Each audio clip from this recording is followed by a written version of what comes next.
You wanted something, Mr. Hardesty? Yes, please, Ben. Take this saddle into the house for me, would you? And make sure it's hung up right. And tell Mrs. Hardesty I might be a half-hour late. Sure thing, Mr. Hardesty. Ed climbed up into the Jeep's passenger seat while Willard started the engine. They swung around the yard and then headed back towards the northwest gate, past the stables and the garages, and out through the white-painted fence.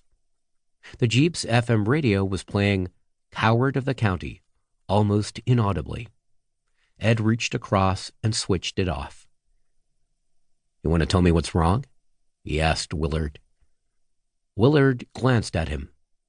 They were driving along the wide, dusty track that ran beside one of their finest stands of shellbark hickories, and then out across the 23,000-acre expanse of South Burlington's northern wheat fields. The sun was almost melted away now, except for one smoldering crimson crescent, and the miles of ripening wheat appeared to be an odd, bright pink. I don't know, said Willard unhappily. I think maybe you'd better see it for yourself. I don't think I'm competent to judge. You're not competent? How competent do you think I am? Demanded Ed. You've been growing wheat for nearly 40 years. All I've been doing is sitting on my butt in a stuffy New York office, telling little old ladies how to salt away their surplus dollars for a rainy day. Willard thought about that and then shrugged. All I can say is, I've never seen anything like it before. I've never even heard about anything like it before, but I'm not asking you to take a look at it because I think you might know what it is. I'm sure you won't. I'm asking you to take a look at it because it's your farm. Is it the crops? Willard nodded. I can't even describe it, Ed. I've never seen anything like it before. I mean that, 40 years or not. The Jeep sped them across the flat, early evening landscape. The sky faded gradually from a florid rose color to a dusky ceramic blue, and a cold and creamy moon hung above the horizon. Ed sat sideways in his seat, his arms slung over the back, watching his fields revolve slowly around him. His fields. He still couldn't quite believe it. The idea that he actually owned all 85,000 acres of South Burlington Farm, the idea that each handful of dirt he could dig his fingers into for more than 10 miles was his own personal property. It all seemed like a strange waking fantasy.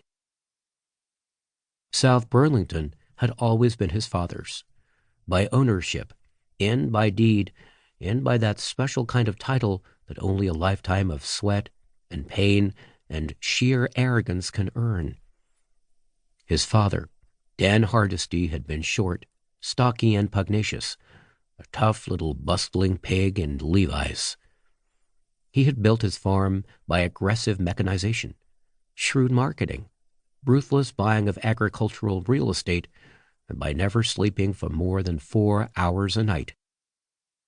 To Ed, and to Ed's mother, and to Ed's older brother Michael, the old man had seemed to be immortal and indestructible, and it was only when he had collapsed from a stroke in the middle of last year's harvesting, felled in one of his own fields under a sky like boiling blue ink, that the family had come to understand at last that he wasn't going to live forever.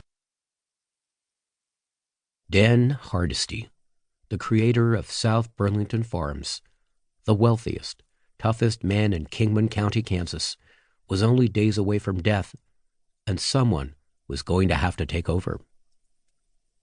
Michael, as stubby and proud as his father, had been the legal and natural successor. During his teenage years, Michael had stayed on the farm, learning the modern and computerized business of growing wheat, while Ed, who was tall and wiry and thoughtful, like his maternal grandfather, gravitated away from the farm, and then the county, and eventually the state. In the years of Kennedy and Johnson, flower power in Vietnam, Ed had gone to Kansas University in Manhattan, Kansas, on a financial study course, and then to Columbia Business College, and eventually made his way to New York.